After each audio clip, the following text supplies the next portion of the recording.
ఉమ్మడి Warangal, Khammam, Nalgonda teacher MLC BJP అభ్యర్థి కోసం ఎన్నికల ప్రచారాలు నిర్వహిస్తున్నారు.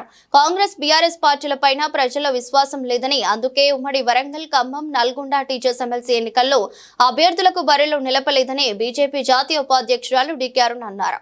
బీజేపీ టీచర్స్ ఎమ్మెల్సీ అభ్యర్థి పులి సర్వోత్తం రెడ్డికి ఉపాధ్యాయులు మొదటి ప్రాధాన్యత ఓటు వేసి భారీ మెజారిటీతో గెలిపించాలని కోరారు.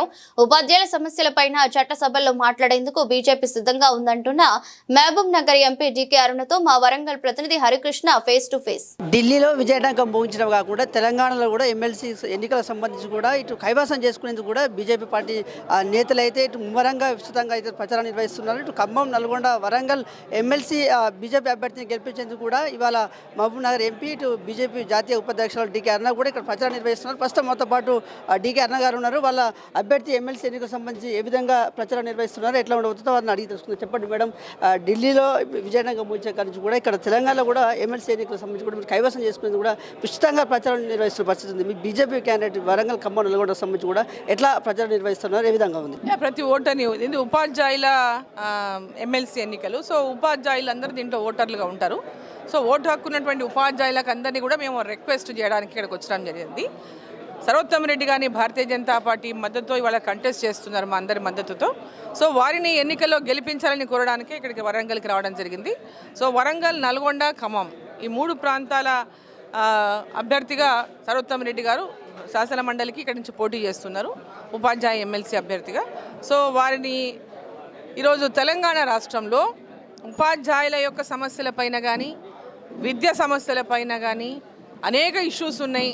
School education, college education, university education, వీటన్నిటిపైన కూడా ఒక గొంతు ప్రతిపక్షం తరఫున వినిపించాలి అంటే సర్వోత్తమ్ రెడ్డి గారిని ఇక్కడ నుంచి ఖచ్చితంగా గెలిపించాలి. ఎప్పుడైతే ప్రజా సమస్యలపైన గొంతు విప్పేటటువంటి వ్యక్తులు పార్లమెంట్లో కానీ, అసెంబ్లీలో కానీ, శాసన మండలిలో కానీ ఉండాల్సినటువంటి అవసరం ఉన్నది. సో ఇక్కడ శాసన మండలిలో ఈ విద్యా సమస్య పైన మరి ప్రభుత్వాన్ని ప్రశ్నించడానికి, ఎందుకంటే ఇప్పటికీ విద్యాశాఖకు మంత్రి కూడా ముఖ్యమంత్రి గారి దగ్గరనే ఉంది, ఆ శాఖకు వేరే మంత్రులు కూడా లేరు. సో అనేక సమస్యలు ఉన్నాయి. ఉపాధ్యాయులకు అనేక హామీలు ఇచ్చింది. ఇప్పటిదాకా 4 డిఏలు అనేది 1 డిఏ 4 డిఏలు పెండింగ్ ఉన్నాయి. పిఆర్సీ ఇప్పటిదాకా అమలు కాలేదు. 370లో కూడా అందరి ఉద్యోగులకు ఇంకా న్యాయం జరగలేదు. ఇట్లా రిటైర్మెంట్ అనే వాళ్ళకు బెనిఫిట్స్ ఇంకా వస్తలేవు. ఇట్లా అనేక సమస్యలు చాలా ఉన్నాయి. కాలేజీలలో కానీ, యూనివర్సిటీలలో కానీ అసలు ఇంకా చాలా ఖాళీలు ఉన్నాయి.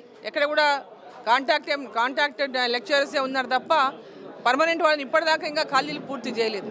సో అనేక సమస్యలపైన విద్యా వ్యవస్థను సమూలంగా మార్పు తేవడానికి ఒక గొంతు వినిపించాలంటే ఖచ్చితంగా సర్వోత్తమ్ రెడ్డి గారిని గెలిపిస్తేనే న్యాయం జరుగుతుంది. తెలంగాణలో ఒక ప్రతిపక్ష గొంతు శాసనమండలిలో ఉంటుంది. కాబట్టి ఇక్కడ కాంగ్రెస్ వాళ్ళు ఏం పోటీ చేస్తలేరు, టీఆర్ఎస్ వాళ్ళు ఏం పోటీ చేస్తలేరు. ఎందుకంటే వాళ్ళకేమో గతంలో చేసిన వాళ్ళకు ఈరోజు అడిగేటటువంటి పరిస్థితి లేదు. ఇప్పుడు అధికారంలో ఉన్న వాళ్లకు చేసింది లేదు, మళ్ళీ చేస్తామని నమ్మించే పరిస్థితి లేదు.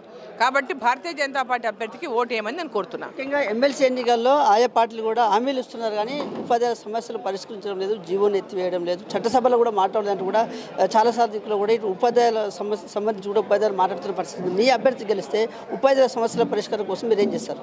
అదే అంటున్నారు కదా, ఇప్పుడు మా అభ్యర్థి గెలిస్తే ప్రశ్నించే గొంతు ఉంటుంది శాసన మండలిలో. మా అభ్యర్థి గెలిస్తే శాసన మండలిలో ప్రశ్నించే గొంతు ఉంటుంది. ఇప్పుడు 3 పోటీ చేస్తున్నారు, 2 ఉపాధ్యాయ ఎమ్మెల్సీలు, 1 గ్రాడ్యుయేట్ ఎమ్మెల్సీ.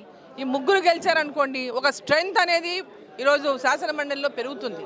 అపోజిషన్కి, భారతీయ జనతా పార్టీకి ప్రభుత్వం మీద పెద్ద ఎత్తున తీవ్రమైనటువంటి ఒత్తిడి పెంచి ఇవన్నీ కూడా అమలు చేయడానికి, సాధించుకోవడానికి అవకాశం దొరుకుతుంది. కాబట్టి వారిని గెలిపించాలని మేము అందరం కోరుతున్నాం.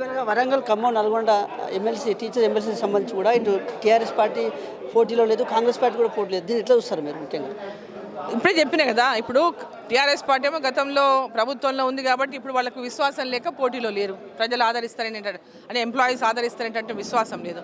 కాంగ్రెస్ పార్టీ ఏమో ఇచ్చిన హామీలు నెరవేర్చలేదు కాబట్టి మేము క్యాండిడేట్ని పెట్టినా ఓట్లు వేస్తారలేనటువంటి అపామకంగా వాళ్ళు క్యాండిడేట్ని పెట్టలేదు.